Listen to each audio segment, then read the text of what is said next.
Shalom, welcome to the Jewish View. My name is Rabbi Nachman Simon with the Chabad House of Delmar, together with my co-host Mark Roner to Statewide News Service and jbiztechvalley.com. We have a very, very special guest with us, Chief Krokoff, the Chief of the Albany Police Department. Chief, welcome to the Jewish View. Thank you very much. Welcome. It's so good to see you here. I see you out and about at different events, and we're always both on the same side, and I'm not on the wrong side of the law, so it's all good. I'm glad to be here. Thank you. So, Chief, tell us, I know you graduated from University of Albany, but tell us about your background. Tell us where you came from and how you got to Albany. Sure. I never had anticipated I'd be wearing not only the chief's uniform, but any police uniform. This was never my chosen direction in life. I came to school here back in '88 from Long Island, and my plan was to go into law school. In fact, I had my eyes on the University of Miami because my parents had moved to South Florida while I was here. And what do you call that? The Holy Land? The Promised Land. The Promised Land. They knew as many people in South Florida as they did on the island. So my plans were to do that, but I had a professor in my senior year at SUNY Albany in the criminal justice program, who was a retired police officer, I believe from California, if I remember correctly. And he was just such a dynamic professor, such an interesting man. It was a great class. It was Policing in a Free Society, which I still to this day find incredibly interesting, that he convinced me to take the police test. And I took it, did well, and here we are. Were you in shape?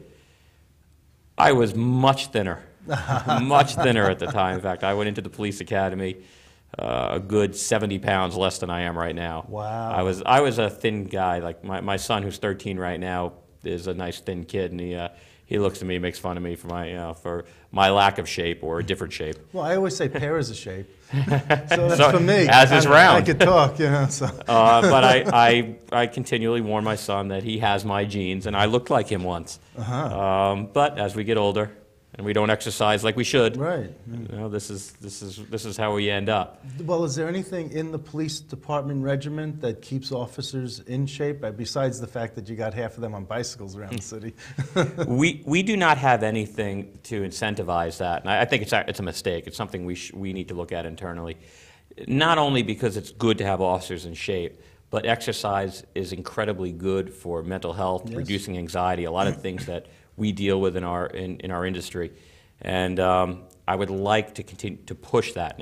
I'd like to push myself to do that as well, but I think it's something that's important just for the bare minimum of keeping good health and stress relief. So it's something going forward. We're just starting to test the water on that. Now you're 43. I am 43 years old, and you just got your master's degree in May.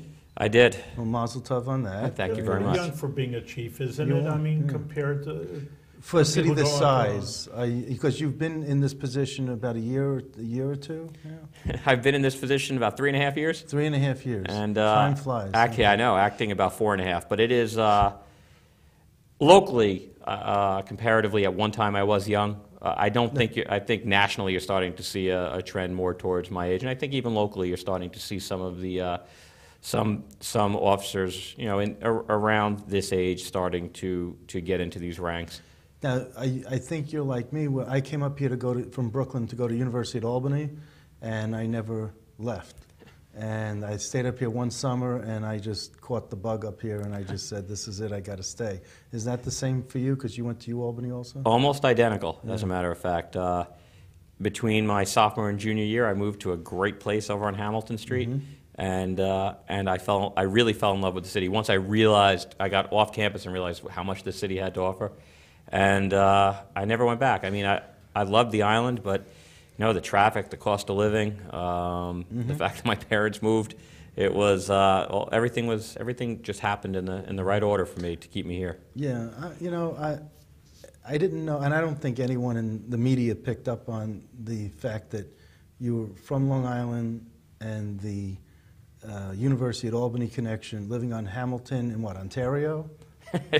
I could throw a tennis ball there. Okay, so you know what I'm talking about with like a couple blocks over was that problem around St. Patrick's Day. Sure, I remember it vividly.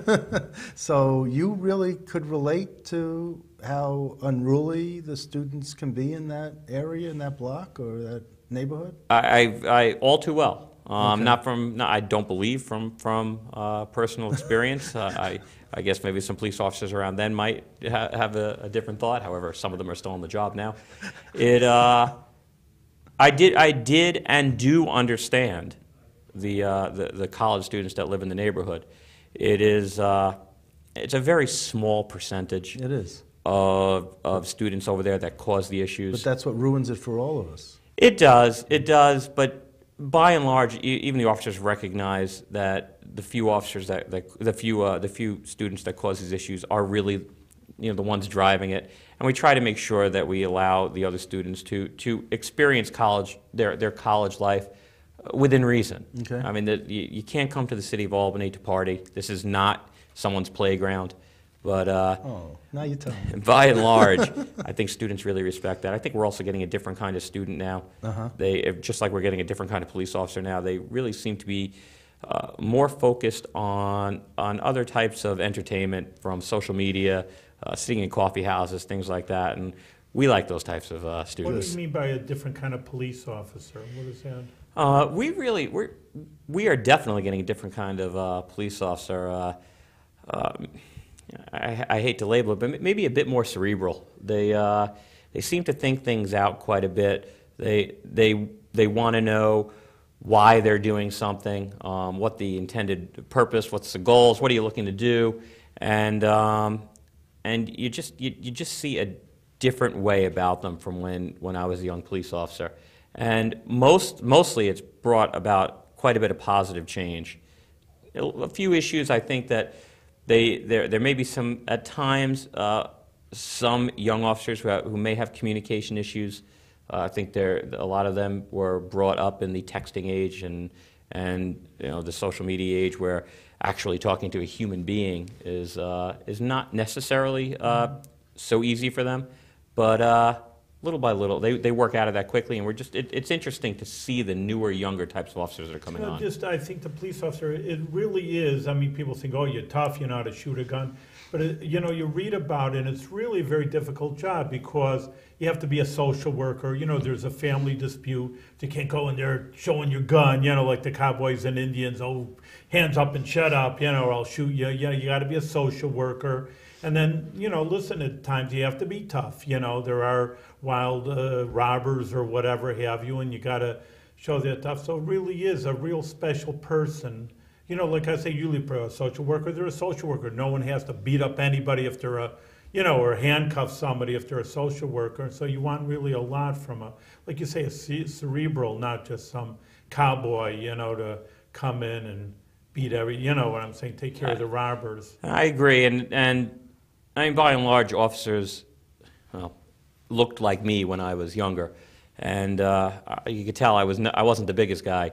So officers like me are one of our best tools, our ability to think on our feet, be able to communicate with people, understand people, be empathetic, so we can diffuse situations. There are quite a times we've been on calls where we walk in and there are a mountain of men in there that tower over us, and the only way you're getting out of there unscathed is having that ability to communicate, and it's saved my hide quite a few times, as many officers on this job. Let me ask you, it's just amazing, because like Rabbi Simon was saying about you got to be a social worker, you got to be tough, you have to know when to use force and when not to, but that's all part of the program that you put into place with community policing.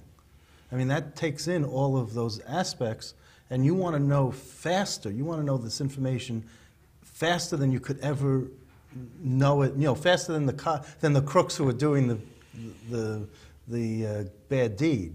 You want to get a handle on it. It seems as though that's the program you put into place. You made a very big statement there. Yeah, I did. And it's the training that these officers go through right from the day they get on the job, right through till I was at training today.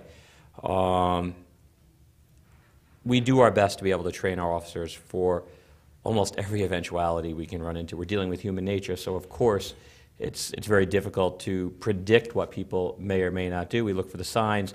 We try to maintain a tactical advantage in a physical situation. But the majority of our job, thankfully, is about people and communicating with people and keeping people safe and making people feel safe. And that's really, when you talk about community policing, that's kind of at the center of that. It's about, it really is about empowering people and bringing in partners to help, to allow us to help them to be safe. And it's a collaborative effort. It's a two-way street as well. I mean, it's not just the officers. Now, at neighborhood association meetings, you always have a community, a community resource officer? Is that who it is? A neighborhood officer?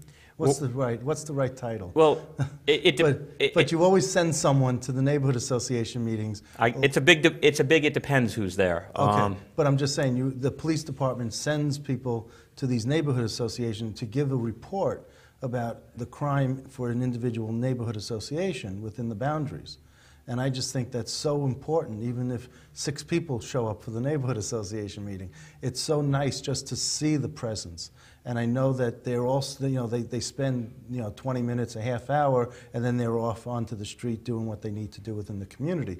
But at least they come and they address what's going on. You have another way of informing the people through, without just the neighborhood association's appearances, and that's Nixle. That is correct. And that's going to let people inform the officer of trends or what's happening. If they see something, say something, and they could do it electronically. What Nixle is designed to do is to improve communication in a more real-time manner, to allow people within the community to have a sense of what's going on. Within their specific neighborhood area, their specific beat. We have carved up the city into 33 distinct beats, and each one of those are the subject of one of the a focus of Nixle independently. So when you sign up for, let's say you live in our old haunting ground, I'm thinking it was yours as well, Hamilton, Ontario. No, I'm up on Hackett and Manning. No, but when you were in your SUNY days? I was on Partridge, and I had an apartment on Partridge. What was it? By Albany High, between Western and Central. Okay, you weren't far from me. No, but I'm just saying that's where I was. So. But if you lived in that neighborhood, right, you'd want to know what's going on in that neighborhood. And what you do now is you could easily sign up to get information specific to your neighborhood, several blocks around you. And the beauty of that is that you're going to receive information that is a few things: specific to your immediate surroundings and actionable. We're not looking to flood people with information. Something I talk about. We're not sending out pictures of Aunt Tilly's cat in a sweater. What would mean there's a few break-ins around the That's neighborhood. it. That would be it. So be careful. That's exactly it. We'll say things. An example I often give is something like car larcenies, thefts from motor vehicles, which is something we deal with in this city. And when we start seeing these patterns, and these are one of I picked this because a lot of times we see specific patterns associated with that type of crime, we can get the information out to that neighborhood because those types of crimes are very often clustered in a very small group of streets. Let people know that, hey, just so you know, we're having break-ins in your neighborhood. We've had break-ins on this street, and this street, and here's what's happening. They're going into unlocked cars and they're stealing change out of ashtrays. Here's what we'd like you to do. First of all, lock your car. Secondly, take your change. But also report to us. Let us know if you see anything strange going on in your neighborhood, people looking at cars, walking up into driveways, things along those lines. Because usually when people within the community, just like in your neighborhoods, if you spot something that's out of place very easily, much easier than we may, it gets that two-way information, that flow of information. Well, but each one of these neighborhood association officers give their email address out freely. So you can just send a quick note to them, and then they'll be looking around, and I guess they disseminate that information elsewhere. You have tentacles everywhere? We did. We actually just launched the second phase of our community policing program, which is team policing. And what that did is it took the neighborhood engagement unit is what you're referring to. It's the officers that are, there's one officer assigned as the point person to each of those 33 positions. sometimes, in some situations, we do have more than one officer assigned to that on different shifts. But what team policing brings to the table is it now brings the resources of the department as a whole to bear on specific problems in that neighborhood. Often we found we were dealing with problems, let's say at 11, 12 o'clock at night. People on the next shift, officers on midnights or on days, they wouldn't even know that these problems occur. So in theory, we could have the same problem 2-3 times a day without that communication.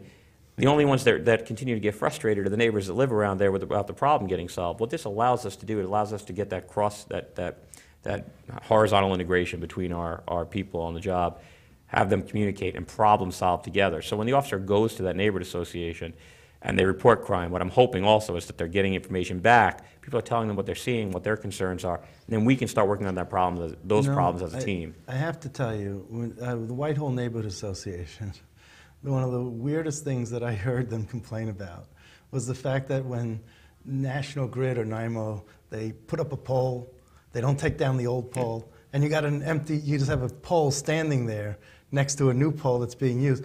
What? I mean, I'm from Brooklyn, okay? We would just take the pole, we would just saw the pole down or something, or use it as a battering ram. I'm going to beg you to do neither, but just so you know, that's not, I've heard that complaint before in other parts of the city. It's not unique to the Whitehall Road area. But I mean, is that the biggest problem that someone could come up with? I mean, wow, we're doing pretty good Yeah, I then. know. You know, Maybe that's it what is I'm the biggest thinking. problem. But anyway, I would just ask, I wanted to ask the chief, you know, you've been here for a while. Do you see any trends, things like certain crimes are different, or maybe there's less crime? Hopefully there is less No, we were on crime. the same wavelength. I was just going to get into that, yeah. Excellent. Criminal justice as a whole has changed significantly since I've gotten on the job in the early 90s. Crime as a whole has been trending down for almost 2 decades now. What's the reason? I mean, you know, you're an authority and you look at that. I mean, that's great. I'm happy, you know, but maybe if there's a reason for it, you know, it can accelerate the decline. I mean, why do they say that? Why do they? I could start my dissertation to try to explain it. It is this is one of the most debated topics. Really? Just law enforcement and the criminal justice system plays a role in crime rates, up or down. But there are so many other factors that also play a role, from education, access to jobs, poverty, some other associated issues, right down to some of the things that they're actually thinking about are things like lead paint. You know, it's been what is it, 78? I think that lead paint was finally outlawed, and now there's a belief that maybe because of the improved regulation and encapsulation of lead paint, that this may actually be having a positive result and reducing crime. So there's so many factors that go into the reduction. It's been a global reduction. Right. It's not the city of Albany. It's not the state of New York. It's been a global reduction. So it's very difficult to be able to parcel that out. one of the things that I really wanted to, you talk about a trend and all this, you know, you look at Adam 12 and Dragnet based on, you know, Chief Reddin's books and his, you know, his reports, his documents. So these are based on true stories. They just changed the name to protect the innocent. That's why I bring up those programs. I know that they're programs and they're not real, but it's based on reality. But heroin was a big problem in the 70s, at least in California, the way they. It's a big problem now. Drugs will always be a problem. They've always been a problem. But why is heroin coming back, and now it's in pill form? It's not loose. I mean, any opiate-based, they all have the same. They all have the same effect on the human body. They all increase things like endorphins and things like that, and give that pleasurable experience. So whether it's heroin or some prescription pill that will ultimately have the same effect, they've always been here. And they always will be here. People will always be seeking that pleasurable experience. It's pleasurable experience are actually the driver of humankind. You know, it's why it's one of the reasons behind the push in our innate ability to procreate. because people seek a pleasurable experience. I think we need to go deeper into it than that. The drugs produce a pleasurable experience that, especially people that are experiencing other types of trauma, other types of emotional issues, they're always going to seek that artificial pleasurable experience. Heroin is, crack cocaine was big. And you reduced that down to nothing. We didn't reduce anything. Was it a fad? Or? Well, a lot of things played a role in the decline of crack cocaine. You cracked down on crack. Right. No? I'd love to say that law enforcement played a role in the reduction of crack cocaine, but crack cocaine actually started to develop a stigma associated with it in some of the more heavily drug-using populations. And that stigma associated with it started to drive, and this is also open for debate, started to drive some of that type of drug use down. Uh-huh. And so you don't see it like you did in the early 90s, the mid 90s. Okay. But heroin has come back cyclically a few times already since I've been here. And it's going to come back again, because people, just like the people drink alcohol or smoke a cigarette, mm-hmm. they're going to seek that pleasurable experience, whether that drug is legal or illegal. And what about gun use and the community gun that's hidden under a stairwell or something? Have you cracked down on that? Have you gotten a handle on where they are? Did you see those types of cases being diminished? It's a big question. We have had significantly more gun seizures this year than we had in the previous couple of years. It is guns they're similar to drugs in some ways. Yeah, that's why I brought it up together. You do have to attack it if you attack it simply from a supply side strategy. In theory, if you reduce supply enough, you're going to drive up the cost of a gun, and people will be induced into the market, because instead of getting $200 for a gun, they're getting $2,000 for a gun. So without also trying to to be successful in demand-side strategies, getting people to not want or need the gun is equally as important. We can never lose sight on reducing the number of illegally possessed guns. It always has to be in our sights. But absent a good demand-side strategy, the guns will continue to flow. How did you come down on the SAFE Act? It's a tough question for me to answer. And I know each question you've asked me, you're never going to get a yes, no in most of these questions, because they're not that simple. That's why we have a half-hour show, because I didn't want to just have a 2-minute discussion on any of this. You know, I'm looking forward to, because I asked Sheriff Apple the same thing. I'm not just asking you these questions. I ask these same questions to law enforcement in general. So I was just wondering what your personal thoughts were about the SAFE Act. The SAFE Act in and of itself has some very good pieces to it, things that I know from work that I've done and research I've been involved with, will have an impact on the flow of illegal guns. What we need to focus on is when a gun goes from being legal to illegal. Not my feeling, the gun itself is not my focus. There are too many guns in this country for us to be focusing on a gun itself. We have to determine how that goes from legal manufacture to legal possession to illegal possession. And when we hit that point, we will start having an effect on reducing the number of homicides and violent acts associated with illegal handguns. So you don't think SAFE Act will have any real impact? No. There are specific parts of it that I think will have a significant effect. And when you talk about... But seven rounds or 7 bullets in a magazine as opposed to 10, I mean, how do you check that? I mean, I guess if you're the 8th person, you're happy. Not if you're the 7th. Right. But remember, just to put it in context, I'm an urban city chief of police.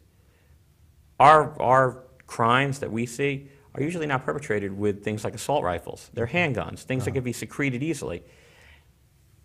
It kills me to see these horrible acts that receive national attention, things that have gone on in the schools and in malls and things like that, senseless killings. But what doesn't necessarily get media attention is that an exponential number times that we lose every day to people in our cities with the use of handguns.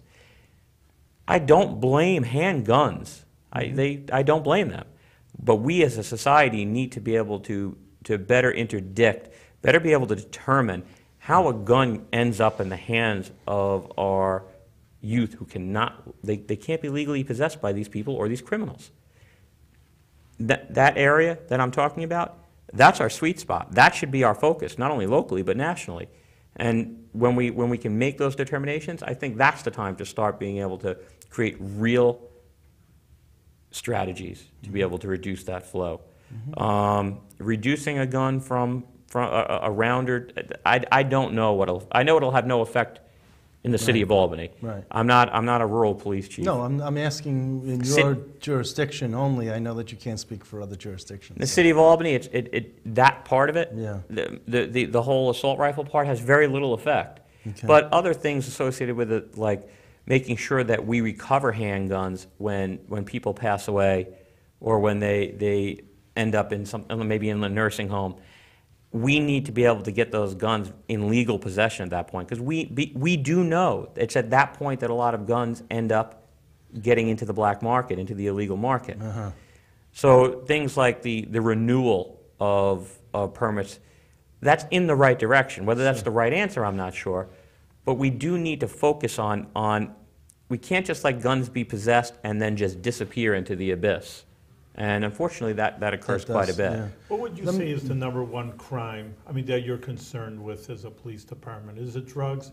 I'm a rabbi, and I'm not a police officer to say the least, but, I do visit Jewish prisoners, so I see, in prisons, I talk to them, what's your problem, what's your issue?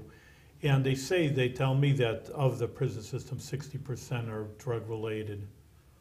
So I would think, again, I don't have statistics, but we had, like Mark says, Sheriff Apple, he says, you want me to get rid of the streets of the drug? I could just fill up my jail and fill with drugs. So again, like what you're saying, it's the cause and the effect.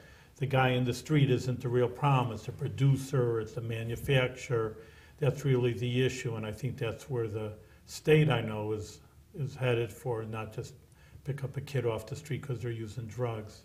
The drugs in and of themselves, we're never going to stop. Yeah. And I agree with the sheriff entirely, based on what you just said. But what's your biggest problem in the city of Albany? Violence. It's not our largest from a quantity standpoint.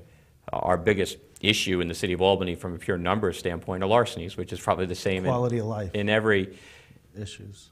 Yeah, and they're not mutually exclusive. Yeah, but from something we focus on, our Part 1 crimes, our index crimes, we look at larceny as one of them. From a numbers standpoint, that would be our largest number, but it's not our most important focus.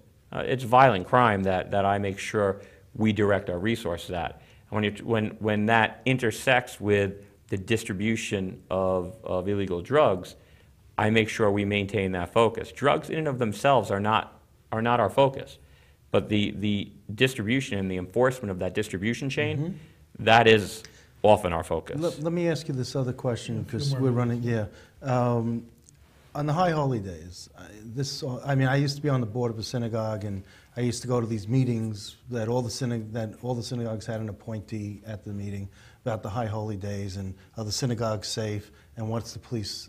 And you guys are terrific in terms of watching out on the driveways and watching, and not sort of being overbearing either, but just being there and being close by the synagogues to make sure that there aren't, problems on the High Holy Days. Does that have any, are you just doing that as a precaution, or is there some inherent undertow or undercurrent that we need to know about? If you needed to know about it, you'd know about it. No, because you might not want us to know about it necessarily, because you do reconnaissance, you do your own behind-the-scenes stuff that you don't want the public to panic or to really know about. But should we just be calm about things? Or? You should definitely be calm because you have Okay. something like someone like the Albany Police Department Absolutely. protecting you. So Very be good. calm all the time. Okay. But if there was some that. real articulable threat, you would know about it. Okay. No one's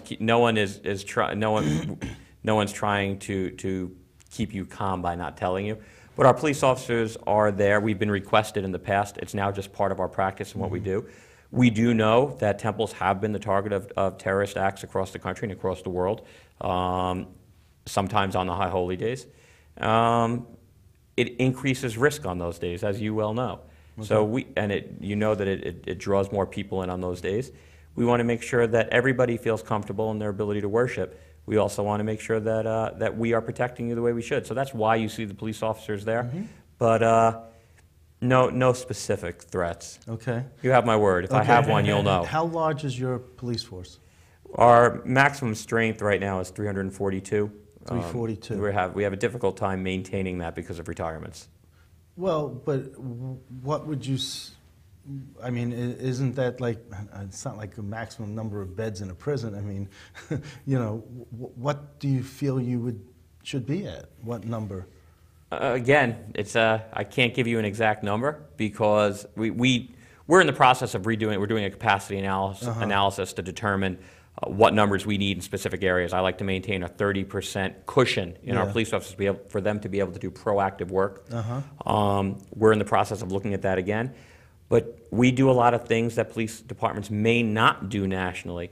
And if I had to reduce the numbers because of budget cuts, certain things fall off the table, but we'd still be able to function as a police department. No, I understand, but but you're at 342 and, okay.